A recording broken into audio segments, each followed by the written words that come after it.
राधे राधे मेरे प्रिय साथियों, आप सभी लोग जानते हैं कि जैसे ही सर्दियों का मौसम शुरू होता है तो सभी माता बहनों के मन में, सभी लोगों के मन में, बुजुर्गों के मन में, बच्चों के मन में यह प्रश्न जरूर आता है कि बाथरूम या शौच जाने के बाद हम दिया बाती कैसे करें। क्योंकि कई सारी माताएं बहनें रोज सुबह शाम अपने घर में दिया और बाती करती हैं। कभी कभार बुजुर्ग भी दिया बाती करते हैं और कभी कभार बच्चे भी करते हैं। साथियों, यह प्रश्न विशेष रूप से सभी लोगों के मन में सर्दियों के मौसम में ही आता है, क्योंकि सर्दियों के मौसम में पानी बहुत ठंडा होता है। बार बार हाथ पैर गीला करना किसी को भी पसंद नहीं होता है, या बहुत सारे लोग हाथ पैर में स्वेटर वगैरह, मोजे वगैरह पहने होते हैं तो बार बार हाथ पैर धोने में बहुत परेशानी होती है।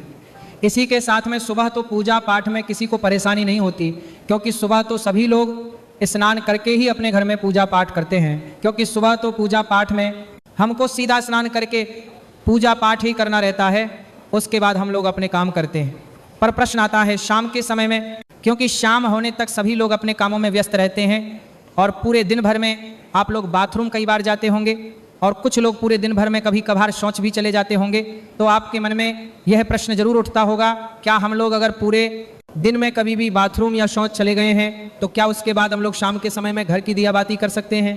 क्या उस समय पर हम लोगों को स्नान करना होगा या हाथ पैर धोकर भी काम चल जाएगा? तो यह सारी अद्भुत जानकारी आपको इस वीडियो में हम देने वाले हैं। साथियों, इसमें कोई शर्माने वाली बात नहीं है, क्योंकि यह भगवान की पूजा पाठ से जुड़ा हुआ प्रश्न है, इसीलिए आपको इसके बारे में जरूर जानना चाहिए।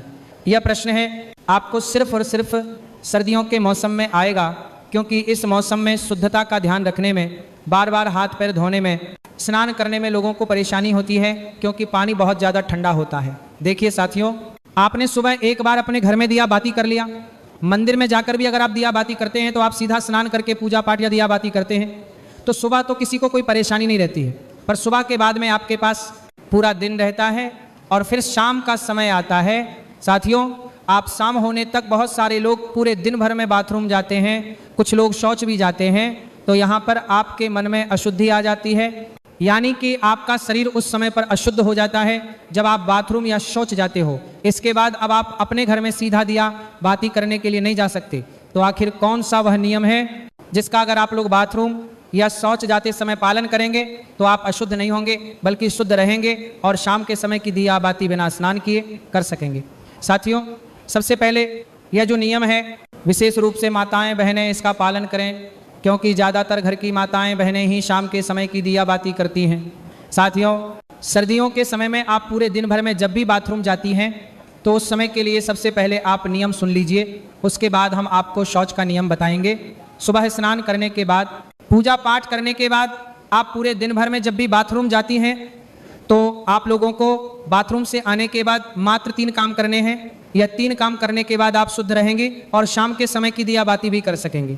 सबसे पहले जब आप बाथरूम जाएं तो बाथरूम से लौटने के बाद आप सबसे पहले अपने हाथों को धोएं, अपने पैरों को धोएं, उसके बाद 3 बार कुल्ला करें। कुल्ला का मतलब है कि अपने मुंह में पानी लें, मुंह को थोड़ा साफ करें और पानी बाहर फेंक दें।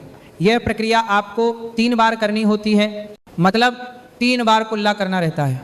इसके बाद आखिरी में थोड़ा सा पानी अपने मुंह पर अगर आप लोग मार लेते हैं या एक हाथ गीला करके अपने मुंह पर फेर लेते हैं तो आप पूर्ण रूप से शुद्ध हो जाते हैं। साथियों, यह नियम सिर्फ माताएं बहनों के लिए नहीं बल्कि सभी लोगों के लिए है, चाहे आप बुजुर्ग हों, चाहे आप पुरुष हों, चाहे आप बच्चे हों। अगर आप बाथरूम से लौटने के बाद इस तरीके से ये 3 कार्य करते हैं तो आप पूर्ण रूप से शुद्ध हो जाते हैं। साथियों, अब आप लोग कहेंगे कि यहाँ पर भी तो हमें पानी का इस्तेमाल करना पड़ रहा है, पर यहाँ पर आपको कम पानी का इस्तेमाल करके हाथ मुंह धोना पड़ रहा है, अन्यथा फिर आपके पास स्नान करने का ही एक आखिरी तरीका बचता है। आप चाहे तो हाथ मुंह धोने के लिए गर्म पानी भी करके रख सकते हैं, इसमें कोई परेशानी नहीं है। पर बाथरूम से लौटने के बाद अगर आप ज़्यादा कुछ ना भी कर पाएँ तो अपने हाथ पैर जरूर धोएं। साथियों, अब कुछ माताएं बहनें या कुछ लोग ऐसे हैं जो सुबह अपने घर से बाहर ऑफिस, ड्यूटी या अपने काम पर जाते हैं, तो उनके मन में यह प्रश्न जरूर आएगा कि हम लोग बाहर रहकर इस नियम का पालन कैसे करें।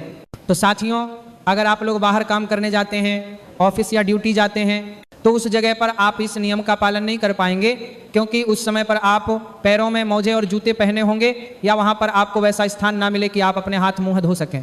तो इसीलिए बाहर रहकर ये सारे नियम संभव नहीं है। तो जितने भी लोग बाहर रहते हैं, पूरा दिन काम करते हैं और शाम को अपने घर पर लौटते हैं, उनके लिए एक अलग नियम है। साथियों, अगर आप सभी लोग शाम को अपने घर लौटकर अगर गर्म पानी से स्नान कर सकें तो बहुत अच्छी बात है। अन्यथा अगर आप ऐसा ना भी कर पाएँ तो आप लोग शाम के समय अपने घर पर आएँ तो आपने जो कपड़े पूरे दिन पहन रखे हुए थे उनको उतार कर अलग रख दें और सबसे पहले आप ऑफिस या ड्यूटी से आकर अच्छे से गर्म पानी या ठंडे पानी से हाथ मुँह जरूर धो लें, कुल्ला भी जरूर कर लें। उसके बाद आप अच्छे साफ सुथरे कपड़े पहन लें। फिर उसके बाद आप अपने घर की पूजा पाठ करें, कोई दिक्कत या परेशानी नहीं होगी और इसमें आप शुद्ध भी रहेंगे। पर साथियों, अगर आप पूरे दिन भर घर के बाहर रहते हैं और काम करते हैं तो आपको कोशिश करनी है कि आप शाम के समय घर पर जब आएँ तो स्नान कर लें और फिर साफ कपड़े पहनकर अपने घर की दिया करें। साथियों, अब बहुत सारे बुजुर्ग ऐसे होते हैं जो कि ठंड में अपने हाथ पैर के मोजे नहीं उतारते और वे लोग अपने घर की दिया करें, तो उन लोगों को किस नियम का पालन करना चाहिए? साथियों, जितने भी बुजुर्गजन हैं वे लोग बाथरूम जाते समय भले पूरे दिन मोजे ना उतारें और सिर्फ हाथ धोकर कुल्ला करके बाहर आ जाएं, पर जब आप शाम के समय अपने घर में दिया बाती करें या मंदिर जाएं तो उस समय आप वे पैर के मोजे उतार कर ही जाएं और हो सके तो शाम के समय की दिया बाती से पहले आप हाथ पैर जरूर धो लें। आप चाहे तो गर्म पानी का इस्तेमाल कर सकते हैं। साथियों, अब हम लोग सीधा बात करते हैं कि अगर आप लोग पूरे दिन भर में कभी भी शौच चले जाते हैं तो उस जगह पर आप लोगों को क्या हाथ पैर धोना चाहिए या स्नान करना चाहिए? क्या आप लोग उस समय शुद्ध रहते हैं या अशुद्ध? साथियों, अब अगर आप लोग पूरे दिन भर में कभी भी अगर शौच चले जाते हैं तो आप पूर्ण रूप से अशुद्ध हो जाते हैं और शौच के समय आपने जो भी कपड़े पहने रखे होते हैं आपके साथ वह कपड़े भी अशुद्ध हो जाते हैं। इसलिए शौच जाते समय सीधा सा नियम यही है कि जो भी लोग पूरे दिन भर में कभी भी शौच गए हैं उनको शौच से आने के बाद सीधा स्नान करना चाहिए। अगर वे शौच से आने के बाद स्नान नहीं करते तो उनको शाम के समय की दिया बत्ती नहीं करनी चाहिए या मंदिर नहीं जाना चाहिए, क्योंकि आप अगर शौच से आने के बाद स्नान नहीं करते तो आप अशुद्ध रहते हैं। अगर आप शौच से आने के बाद सिर्फ हाथ मुंह धोते हैं तो भी आप शुद्ध नहीं होते और शौच जाने के बाद भी आप लोग उस दिन अपने घर की दिया बाती करते हैं तो इससे भगवान आपसे नाराज होते हैं।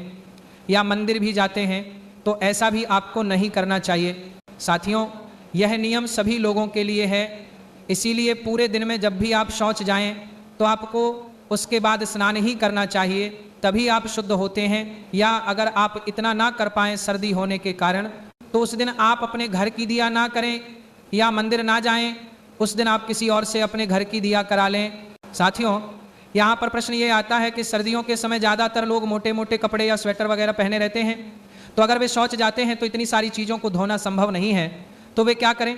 तो साथियों, उस समय पर आप जब शौच जा रहे हों तो उतने ही कपड़े पहन कर जाएँ जितने को आप बाद में धो सकें, बाकी के कपड़े उतार कर बाहर रख दें और शौच से लौटकर आप खुद स्नान करें, उन कपड़ों को भी धोएं जिन्हें आप पहन कर गए थे। फिर स्नान करके आप वे मोटे कपड़े या सर्दी वाले कपड़े पहन सकते हैं जो आपने पहले ही उतार कर बाहर रख दिए थे। साथियों, इस तरीके से आप लोग सर्दियों के समय बाथरूम या शौच जाते समय शाम के समय की दिया बाती कर सकते हैं। साथियों, वैसे हमने आपको अपनी तरफ से जो भी प्रश्न थे बाथरूम या शौच जाते समय और दिया बाती से जुड़े हुए वह हमने आपको बता दिए हैं। बाकी अभी भी अगर आपके मन में कोई प्रश्न है तो वह आप हमसे कमेंट करके पूछ सकते हैं और आप लोगों के यहाँ अभी कितनी ठंड पड़ रही है वह भी हमें कमेंट में ज़रूर बताएं। राधे राधे मेरे प्रिय साथियों।